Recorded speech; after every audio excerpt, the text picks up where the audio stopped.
Good evening, House Democrats. What an honor to be together with all of you here in Baltimore. I'm so thankful for the leadership of Chairman Pete Aguilar, who has brought us together in such a phenomenal way, and for your kind words to Vice Chair Ted Lieu. That partnership, they're doing a tremendous job in getting this conference off to an incredible start. Thank you, Governor Moore, for your amazing words and for your incredible, patriotic, centered, authentic leadership. It certainly is always wonderful to be with and inspired by and stand on the shoulders of the greatest speaker of all time, Nancy D'Alessandro Pelosi, in her home city of Baltimore. We're so thankful to you and to Steny and to Jim, these incredible legislative giants. It's my honor to present someone who, of course, really needs no introduction. He is a leader for such a time as this, who's been able to, in 2 short years, turn things around in the United States of America in an incredible way. Doesn't just happen by accident. It requires leadership and intentionality and focus, particularly given the extreme nature of the opposition that we all have to confront. But the Biden track record is a phenomenal track record of accomplishment. The Biden economy has produced more than 12 million good-paying jobs here in the United States of America. The Biden economy has produced an unemployment rate that is at a 50-year low here in the United States of America. The Biden economy has increased wages for everyday Americans. The Biden economy has experienced record small business creation. And the Biden economy has reduced the deficit by a record $1.7 trillion. We don't just talk about fiscal responsibility, we are about, under the leadership of President Biden, fiscal responsibility. It's a track record that doesn't just happen by accident, requires leadership and intentionality, and certainly partnership. Partnership with House Democrats, partnership with our Senate colleagues, which led to one of the most successful Congresses in American history. Together, we continuously put people over politics, not a soundbite. That was a way of life for us as we govern together under the leadership of President Biden and Speaker Pelosi, in partnership with House Democrats and Senate Democrats. Together, we enacted the American Rescue Plan, which saved the economy from a deep recession. Together, we put shots in arms, money in pockets, and kids back in school. Together, we enacted the historic child tax credit that in 2021 cut child poverty in America in half and will lay a foundation for us to bring it back to life. Together, we enacted historic infrastructure to invest in our crumbling bridges, roads, and tunnels, our airports, our water and sewer systems. Together, we will create millions of good-paying jobs in fixing that infrastructure. Together, we will ensure that every single community in America has access to high-speed internet. Together, we enacted gun safety legislation that will save lives for the first time in 30 years. Together, under the leadership of President Biden, $500 million in grant assistance will be available to address mental illness in America. Together, millions of good-paying jobs will come back to the United States of America, beginning with the historic CHIPS and Science Act. Together, we are investing in the education of our young people, science, technology, engineering, and mathematics, to make sure that those young people have the skills to succeed in the 21st century economy. Together, under the leadership of President Biden, we were able to enact the Inflation Reduction Act. Together, we've struck a dramatic blow against the climate crisis. Together, we've set our planet on a sustainable trajectory forward. Together, we're standing up a clean energy economy. Together, we strengthen the Affordable Care Act. Together, we're driving down health care costs. And together, we're driving down the high price of life-saving prescription drugs for millions of Americans. A historic track record of accomplishment to build upon because of the leadership of President Biden in partnership with all of you to put people over politics and deliver big results for the American people. Together, an economy that is being built from the middle out and the ground up.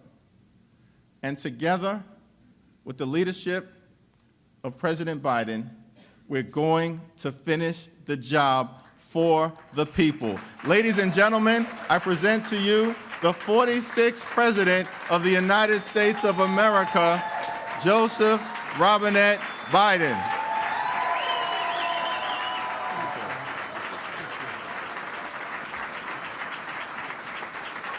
Hello, hello, hello.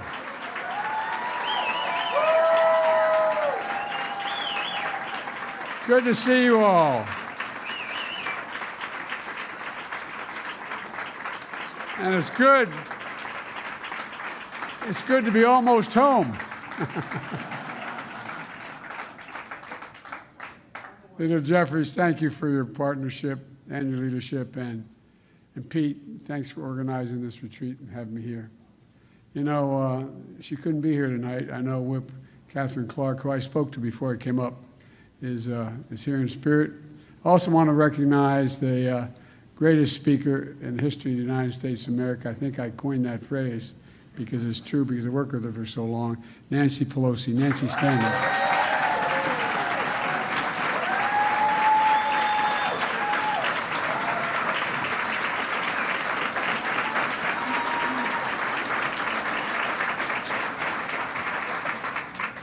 All the years I was a senator, which were 270, all those years I was a senator, every time I needed something done on the East Coast, I called Nancy. She's out in San Francisco. But Nancy has incredible, incredible power here in the East, particularly in Maryland, particularly in Baltimore. And so I just want to thank you for everything you've done for me as well, Nancy. It's great to be here with the incredible caucus, such a strong and diverse group of leaders. And it is strong and diverse. I ran for president, literally, not figuratively, to build the economy from the middle out and the bottom up, not a joke. I was so sick and tired to talk about trickle-down economics. I know in my household, not far from here, a little further north on 95 in Wilmington, not a whole lot trickled down on our kitchen table. Now, I'm serious, just think about it. Not a whole lot. But working together, we made historic progress toward that vision of building from the middle out and the bottom up. And the people in this room are the reason for that. It's been one of the most successful united caucuses we have ever seen.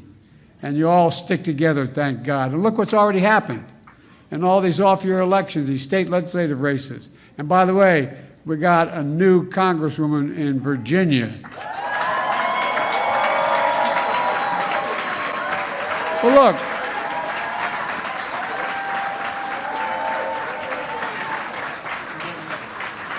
I can't see, but I know you're out there. Look, we stuck together. We really did. And it's because of folks in this room like Jim and Steny, who just have always been there for all of us, no matter where. No, I really mean it. Been there for all of us.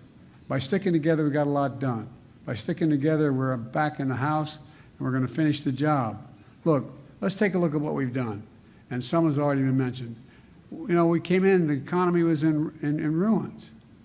We had so many lost jobs, and it went beyond the pandemic. It started before that. But we can see it in your districts. Those 12 million new jobs, they're real jobs, man. It means we created more jobs in 2 years than any presidential term in American history. Not just created, but you created it. You did it. The unemployment rate of 3.4%, as I said, is a 50-year low.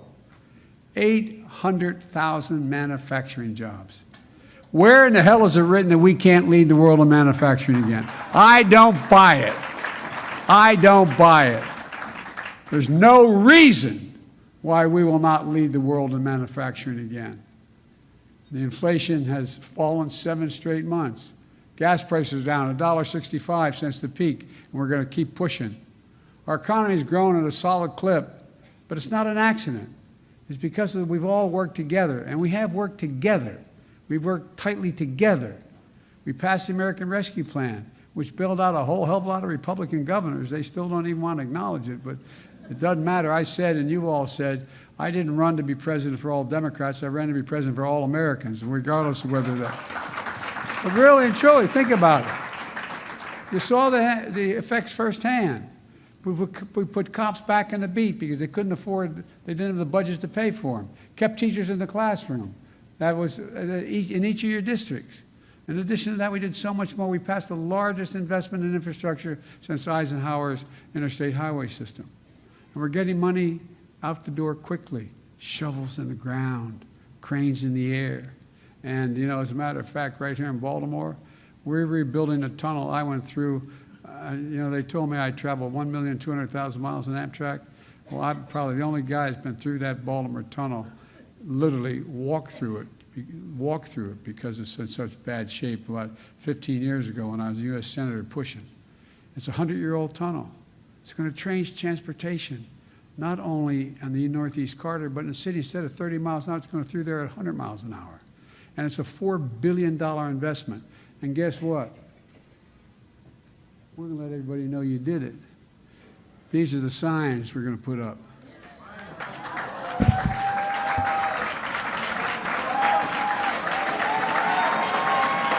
And we're naming it the Frederick Douglass Tunnel. Look, I was telling the guys backstage, you know, if we did nothing but implement what we've already passed and let the people know who did it for them, we win. But we're way beyond that. It's not just about winning. You know, I've joined many of you on the groundbreakings there's over 20,000 projects already. Have already been funded. Bridges that are $1 billion, $200 million. I mean, it's big deals. And as I told my Republican friends, we'll even do their districts too. And I'll be there for the ribbon cutting. But all kidding aside, look, we replaced the Inflation Reduction Act. We passed it, taking on powerful special interests, cutting the costs for working families, and tackling the climate crisis. There's more than one way, by the way, to deal with inflation. It's not just food and gas, which is critically important, and housing, but it's so many other things. My dad used to say, no kidding, and Stenny knew this, because I think he even knew my dad. My dad used to say, Joey, my dad was around a long time, it wasn't that long ago. Stenny and I have been partners for a long time.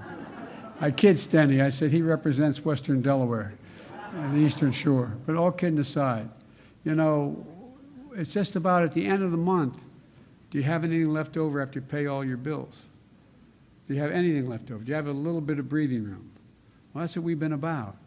There's more than one way to deal with family inflation, and that's to deal with the things that fundamentally affect their everyday cost beyond the traditional measures of inflation. You know, by making a $369 billion investment, we're moving in a direction to fundamentally change the way in which, literally, to save the planet. In addition, we're finally giving Medicare the power to negotiate lower drug prices, bringing down the cost of prescription drugs. Nancy and I have been fighting to do that for years and years. And we finally beat Big Pharma because we stuck together. We stuck together. You know, and by the way, this had a byproduct. You know, I love your Republican colleagues you have to work with, but the mega Republicans.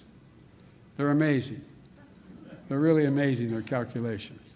They say Biden and the Democrats, because they brought down the price of drugs, they're increasing inflation. Well, it has the advantage not only of people being able to live longer and better and be able to afford their prescription drugs, but guess what? It reduces the deficit $158 billion. Don't forget that part to tell people. It's not just that you pay less for the drug. It means that the federal government isn't paying for the federal government's not paying for those drugs for Medicare.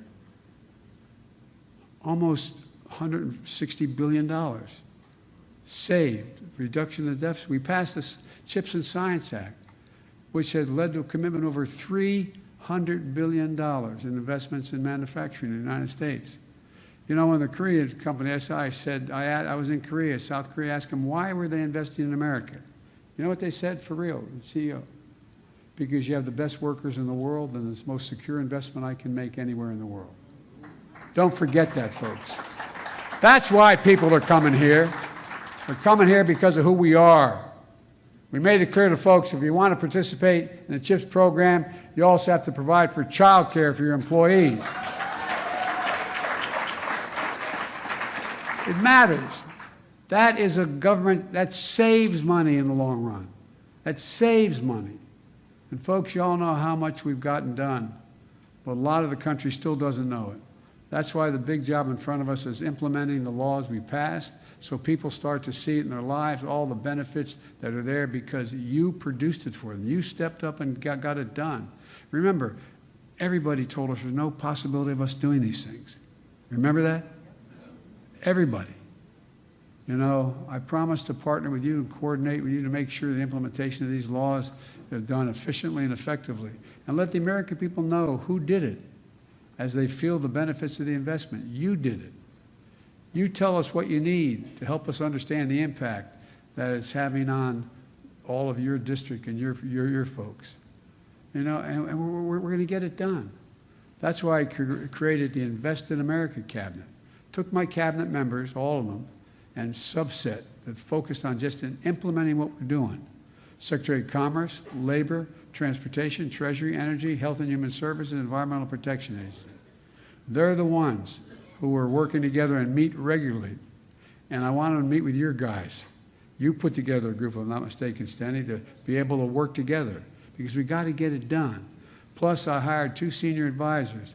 Both of whom are pretty damn good. Mitch Landrieu, the former mayor down in Louisiana, and John Podesta, in charge of carrying out the bipartisan infrastructure law and the Inflation Reduction Act. They'll be here tomorrow, both of them under the bulk of my cabinet members, to discuss with you exactly how we're coordinating this. And it really is important how we do it.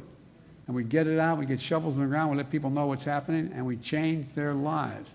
And they know it when they see it. And they'll see it and they'll know why we did it.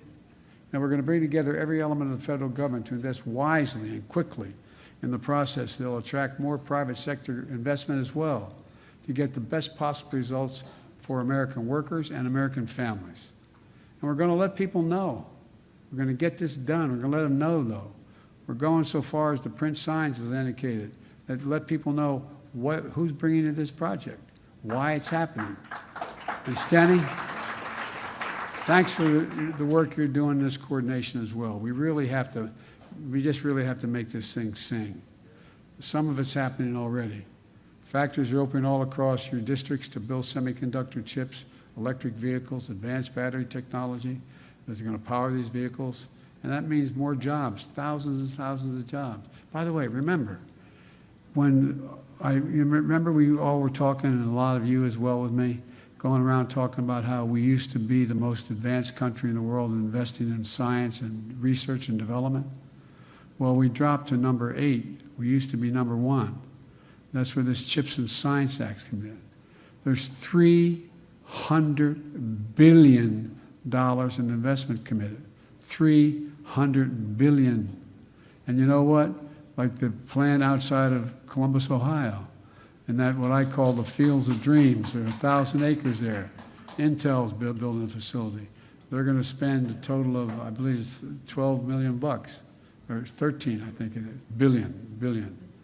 And they're going to build 2 fabs, they call them, factories. Well, guess what? The prevailing wage for the 7,000 construction workers is going to make a big difference because it generates a whole different economy as well. That's there, number one. But number two, there's jobs in the factories. They're going to pay an average of $130,000 a year. And for the bulk of them, you don't need a college degree. You don't need a college degree.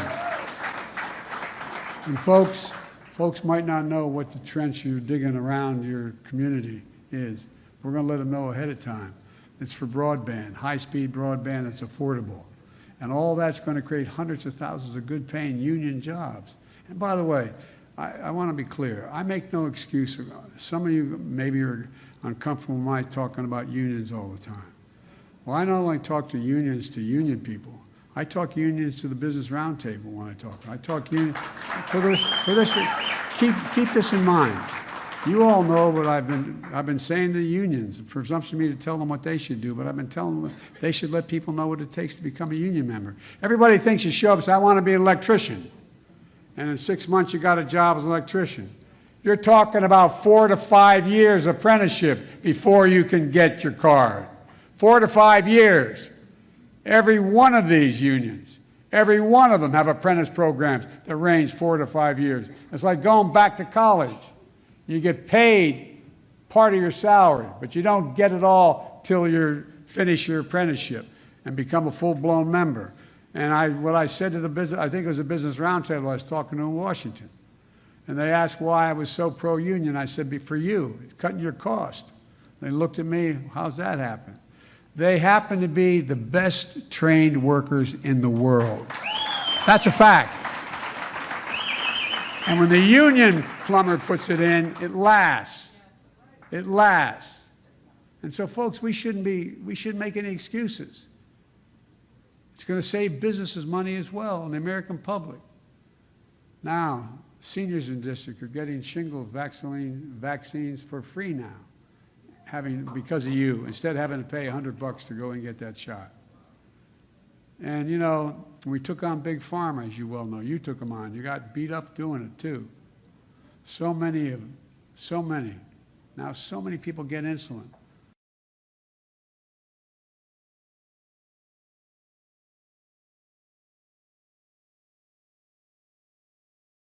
Deal.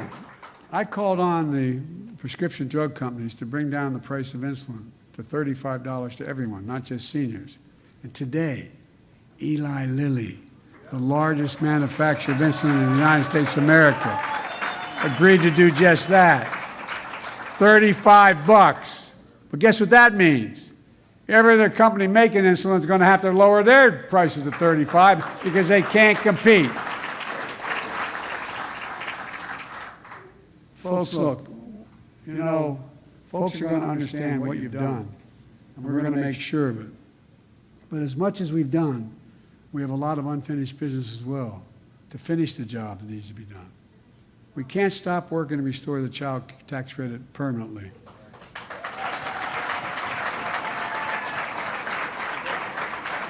I know I may make some of you uncomfortable, but that little state above me, Delaware, is one of the highest rates of gun ownership. But guess what?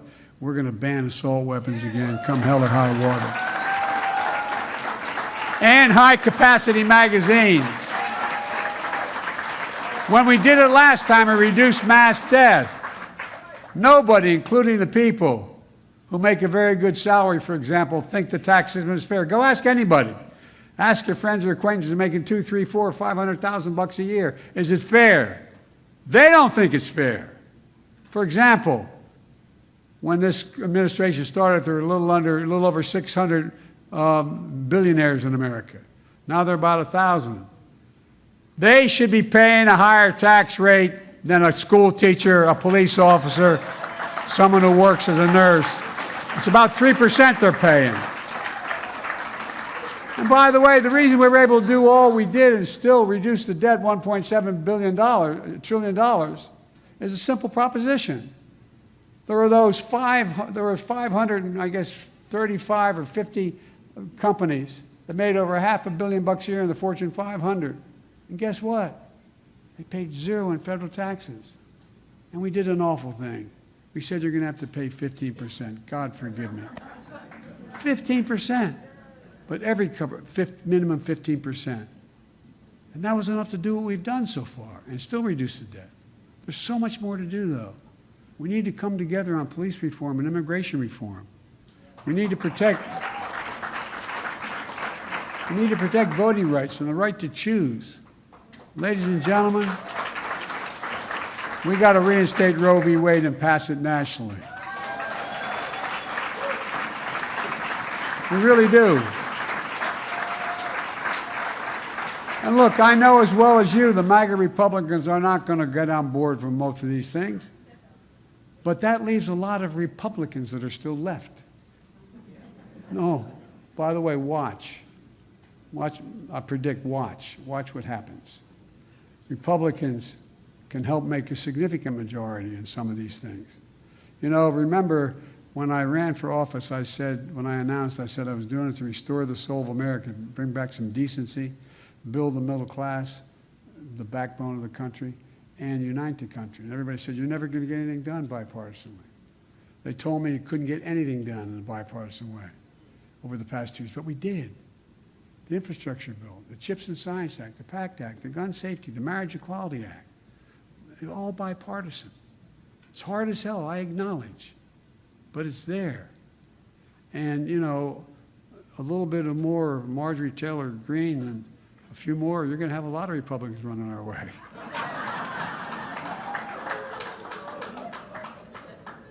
Isn't she amazing? Oof.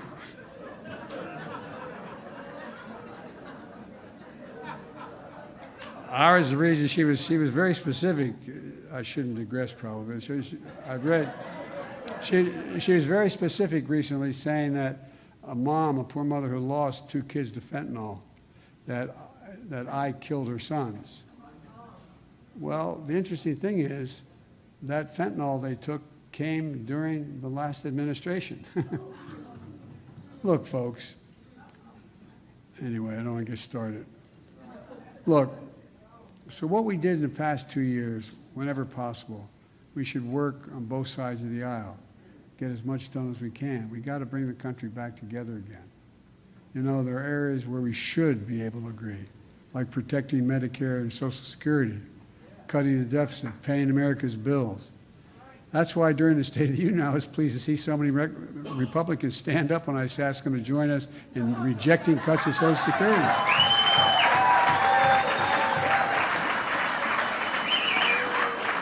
I've been to a lot of State of the Unions and never quite saw one like that. But they all stood up. But the interesting thing is, they won't be able to forget, it's all on camera.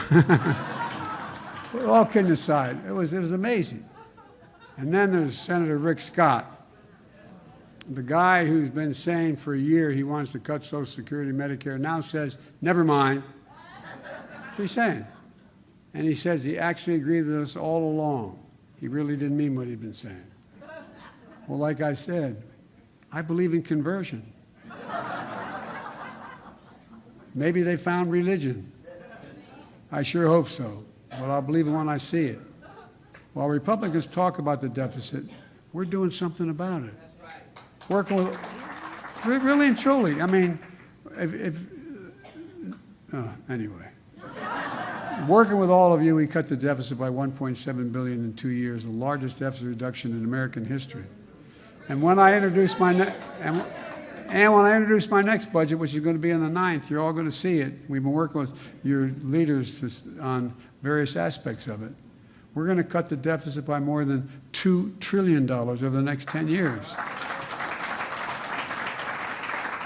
So look. We're not going to sit here and be lectured by those folks about fiscal responsibility.